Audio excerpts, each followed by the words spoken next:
Hello बच्चों, online शिक्षण में आप सभी का स्वागत है। आज हम लोग कक्षा 7वीं का सामान्य विज्ञान विषय पढ़ने जा रहे हैं। इसमें पाठ 6 है भौतिक राशियों का मापन। भौतिक राशियों का मापन, इस पाठ का स्वाध्याय देखेंगे। पहला प्रश्न है, नीचे दिए गए प्रश्नों का उत्तर अपने शब्दों में लिखिए। नीचे दिए गए प्रश्नों का उत्तर अपने शब्दों में लिखिए। तो पहला प्रश्न है, प्रत्येक ग्रह पर एक पिंड का भार अलग अलग क्यों होता है। पहला प्रश्न जो दिया गया है इसका जो है आप देखेंगे। प्रत्येक ग्रह पर एक पिंड का भार अलग अलग क्यों होता है। इसका उत्तर है, किसी पिंड को पृथ्वी जिस गुरुत्वाकर्षण बल से अपनी केंद्र की ओर आकर्षित करती है उसे उस पिंड का भार कहते हैं। सभी ग्रहों पर गुरुत्वाकर्षण बल में अंतर होने के कारण प्रत्येक ग्रह पर एक पिंड का भार अलग अलग होता है। इस तरह से आप जो है इस प्रश्न का उत्तर लिख सकते हैं।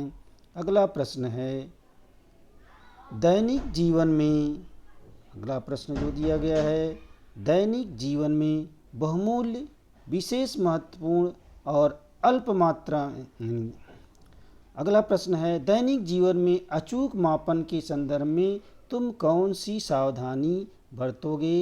ये प्रश्न है जो है, दैनिक जीवन में अचूक मापन के संदर्भ में तुम कौन सी सावधानी बरतोगे। तो इसका उत्तर है, दैनिक जीवन में बहुमूल्य, विशेष महत्वपूर्ण और अल्प मात्रा में उपयोग में लाए जाने वाले पदार्थों का मापन जो होता है हमेशा अत्यंत सावधानी से तथा अचूक किया जाता है। मापन की अचूकता मापन जिस कारण किया जा रहा है उस पर निर्भर करता है। उसके अनुसार समुचित साधनों का उपयोग मापन के लिए करना होता है। इस तरह से इसका उत्तर लिख सकते हैं।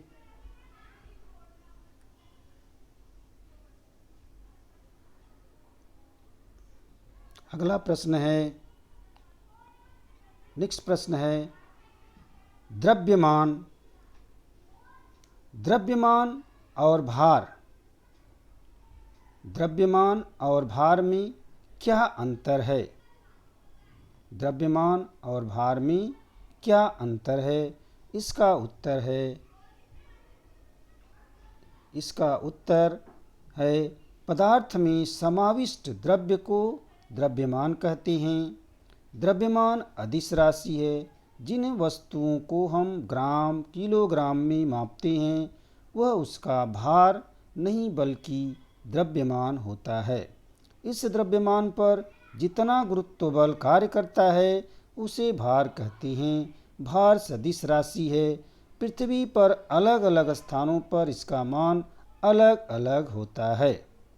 तो इस तरह से उसका उत्तर लिख सकते हैं। अगला प्रश्न है, बताओ। अगला प्रश्न जो है इसको देखेंगे।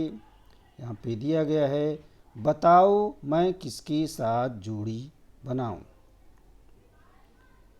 तो अगला प्रश्न है, ये है, बताओ मैं किसके साथ जोड़ी बनाऊं।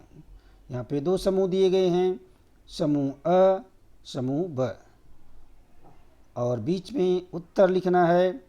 समूह अ में है वेग, क्षेत्रफल, आयतन, द्रव्यमान, घनत्व, इस तरह से 5 दिया गया है। समूह ब में उत्तर में जो है दिया गया है, पहला लीटर, दूसरा किलोग्राम, तीसरा मीटर सेकंड, चौथा किलोग्राम घन मीटर वर्ग मीटर। इस तरह से अलग अलग उत्तर दिया है, लेकिन हमें सही उत्तर लिखना है।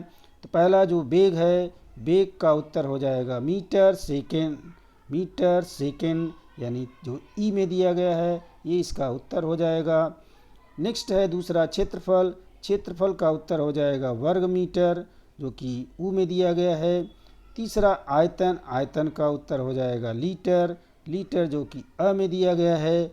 चौथा है द्रव्यमान का उत्तर हो जाएगा किलोग्राम, जो कि आ में दिया गया है।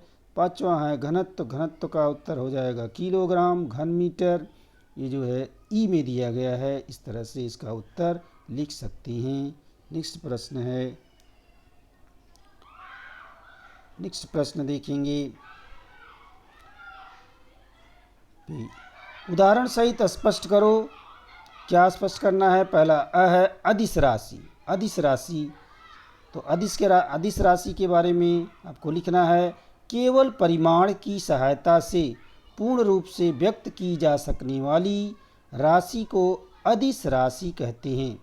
उदाहरण के लिए लंबाई, चौड़ाई, क्षेत्रफल, द्रव्यमान, तापमान, घनत्व, समय, कार्य आदि राशियां व्यक्त करने के लिए केवल परिमाण और इकाई का उपयोग करते हैं।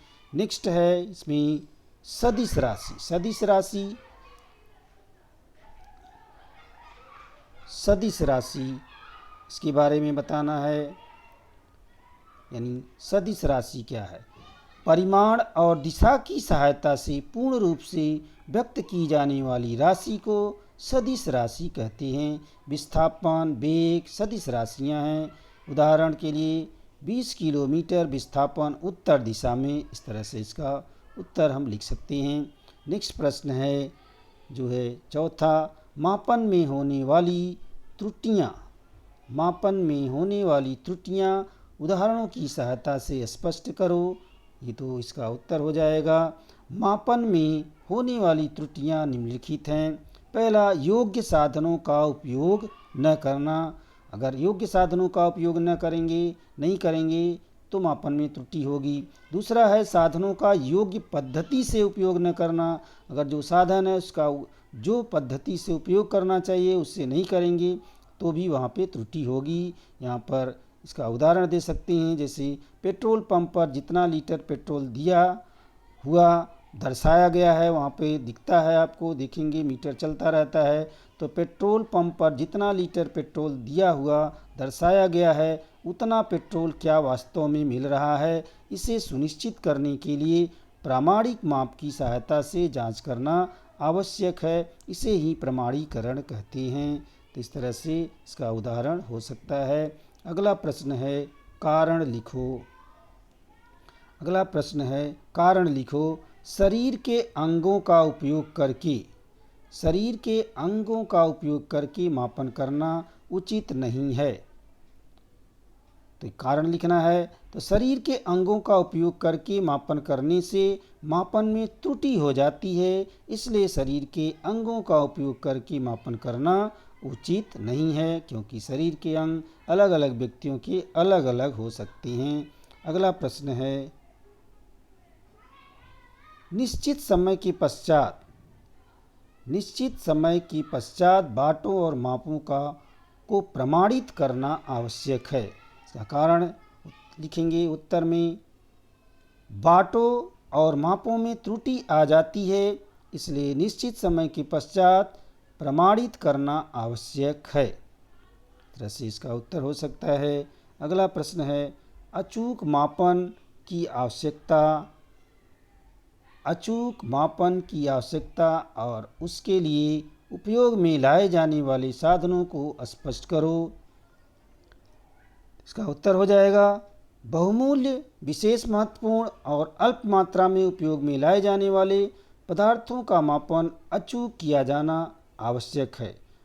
तकनीकी में प्रगति के कारण दूरी, द्रव्यमान, समय, तापमान जैसी इकाइयों का सूक्ष्म मापन भी अचूकता से करने वाले साधन उपलब्ध हैं, जो है इलेक्ट्रॉनिक साधन आजकल उपलब्ध हैं। तो इस तरह से इसका उत्तर हम लिख सकते हैं। तो आज का सेशन यहीं पे समाप्त हो रहा है। धन्यवाद।